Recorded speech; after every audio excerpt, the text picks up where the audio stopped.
Last week, something really annoying happened to me. I was out with the family for the week. We had a nice, lovely vacation holiday to Centre Parks in Longleat Forest. If you don't know what Centre Parks is, basically hundreds of cabins, lodges in the forest, surrounded by a lake, zip lines, and lots of outdoor activities. Basically, a really fun outdoor kind of place. Great place to take the family to disconnect for a week.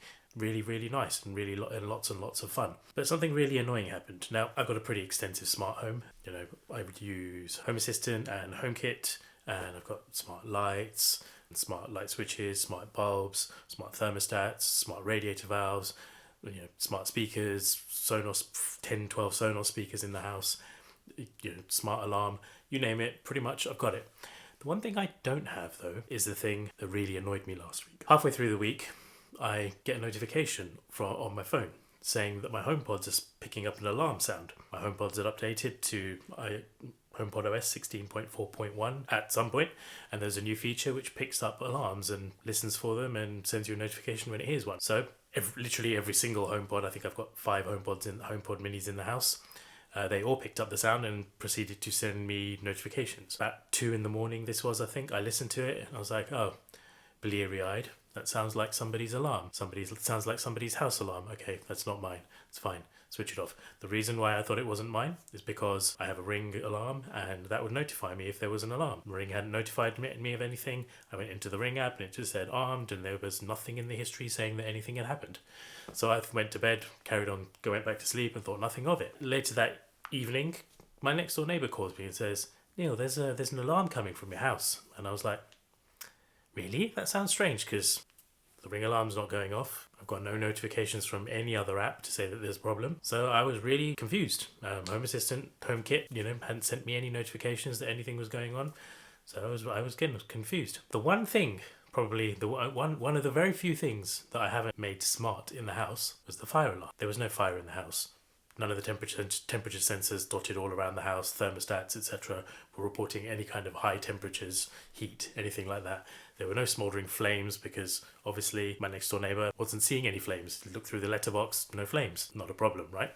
So something was wrong with the fire alarm. So initially my brain went to batteries because, most fire alarms, smoke alarms, you need to replace the battery every now and again to make sure it keeps working. So I got one of my friends who lives nearby to come round, and basically he proceeded to change the batteries into the 2 smoke alarms that are in the house. Pressed the reset button, left the house. We thought, great, alarm stopped. 15 minutes later, all of the HomePods again start sending me a message saying that they're picking up an alarm sound. I was like, great. So obviously the batteries hadn't fixed the problem. Now, I wasn't going to send my friend back because, he'd replaced the batteries. I don't think there was really anything else that he was going to be able to do. So I left them going overnight, all the way through until 4 p.m. the next day on Friday when we got back from Longleat Forest. And obviously, as I'm driving up, all I can hear is woo, woo, woo, woo. And I'm thinking, God, my neighbours must have really been annoyed by this for the past 2 full days. This alarm has been going nuts in the house. Not good. So, anyway, I left my wife and kid outside, told my wife to take my 3-year-old daughter around the field nearby and just, take her on her bicycle, let her roam free for a little while. And I came inside and then I looked at the underside of the smoke alarms, non-user replaceable battery. And I was like, okay, so we've basically broken the fire alarms. Not my friend's fault. He wouldn't have known unless he disconnected the whole thing and looked at it. So I basically took the fire alarms out, took the batteries out, threw them in the bin. And then I thought to myself, I really don't want this happening again, because basically what seems to have happened is the fire alarm lifespan was a bit shorter than expected. They're supposed to last 10 years and that was supposed to be 2025, but in reality 2023 now the fire alarm stopped working. Not that big a deal, just annoying that we were away at the time that this occurred. So I proceeded to look for a connected smoke alarm, something that I could monitor from afar and switch off if need be, if there is actually a false alarm or nothing really going on.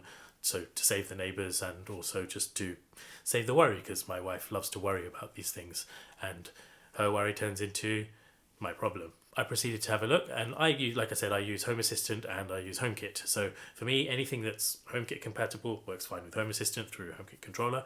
If you don't know anything about what I'm talking about and you'd like to know more about it, then please let me know in the comments and I'll make some videos explaining a bit more about my smart home and how Home Assistant and HomeKit interact.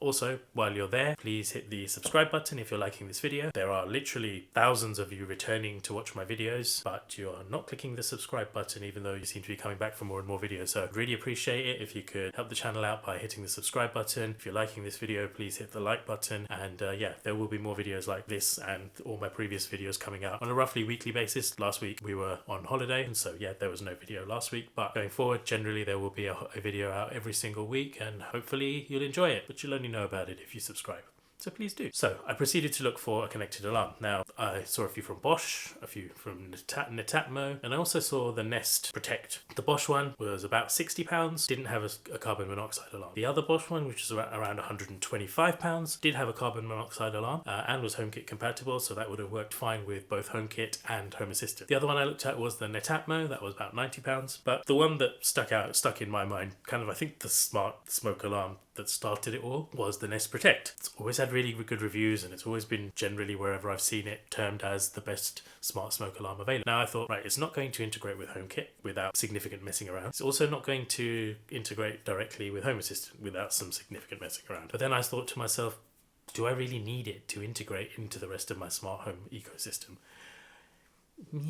Not really. I need it to be a fire alarm. I need it to be a smoke alarm, sorry. I need it to tell me when there's a problem in the house, and the Nest app itself will be fine for that. I'm not really going to run any automations off the alarm. I'm not going to have all the lights flash on and off. I think the audible noise is enough. If the siren doesn't wake you up, I'm not sure what's going to. A bunch of flashing lights aren't really going to do it. So yeah, I'm not planning on running any automations off the smoke alarm. And another nice feature that the Nest has is basically has a night light. So it has a motion activated light when it's dark. Walk into the hallway or the landing where the two alarms are located, and I basically have a ready-made night light. Now I don't really need that because I have motion sensors in the hallway and the landing, which at night time, or basically whenever it's dark, because they have light sensors built into them as well, detect that there's motion, lights come on. 20 seconds later, if no more motion is detected, the lights switch themselves off. So I don't really need that, but it's also nice as a backup and a failsafe should one of the motion sensors fall off the wall or the batteries fail, something like that. So I proceeded to install the Nest. It really couldn't have been easier. The hardest thing for me really was screwing the screws into the junction box because gravity kept wanting to put them down on the floor.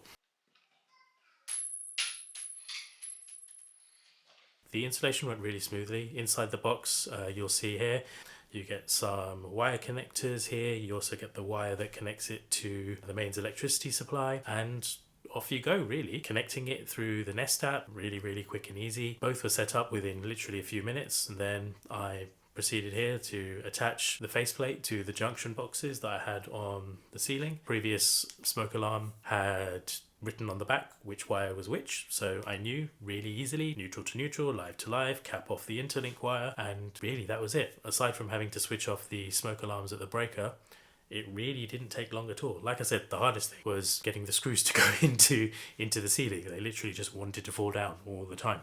So within about 20 minutes, half an hour, I had both fire alarms installed, both fire alarms tested, both fire alarms working. Why did I go with the Nest Protect? Well, in reality, it's just got the best reviews, and it's got the best reviews for many years now. It's on to its second edition. It works well. It's got carbon monoxide testing. It's got smoke detection. It tests itself continually throughout the day. If you go into the Nest app, you can see when the last time that it tested itself was. You can also see what the battery status is, whether it's working fine, whether the power's fine. The lights come on literally instantaneously as they detect someone. It just works really well. And it's quite difficult to find reviews for the Bosch alarm, the Bosch smoke alarm and the Netatmo one. And in reality, price-wise, they were all about the same, so why not go with what's the tried and trusted best? So I don't have any Google Home devices in the house. I'm not really going to have any, I don't think, because Google's policies around privacy are probably not as good as Apple's with their HomePods. But again, that would integrate nicely into the Google Home ecosystem. Google haven't really mentioned anything about Matter support. If it does come along, then great. It will integrate into Home Assistant and also into HomeKit fine.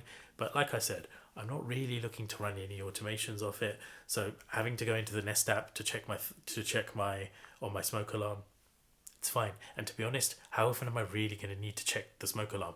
I'm really hoping that the smoke alarm tells me if there's a problem, because that's the whole point of having the Nest Protect and a connected smoke alarm. So there you go. That's why I chose the Nest Protect. That's why I've gone for it.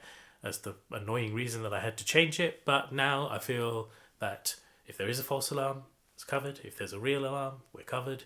So hopefully I won't annoy my neighbours anymore, or have to send my friend round to bust things open and replace batteries when they shouldn't really have been replaced. Again, not his fault. So anyway, that's that. That's my rundown on why I chose the Nest Protect and why I have two of them up on my ceiling.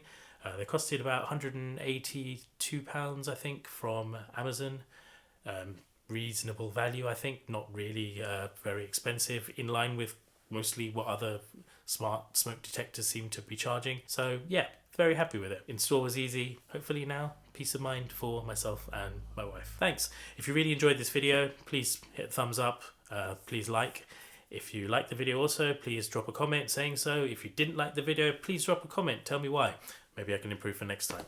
And please do subscribe. There'll be more videos coming out every week.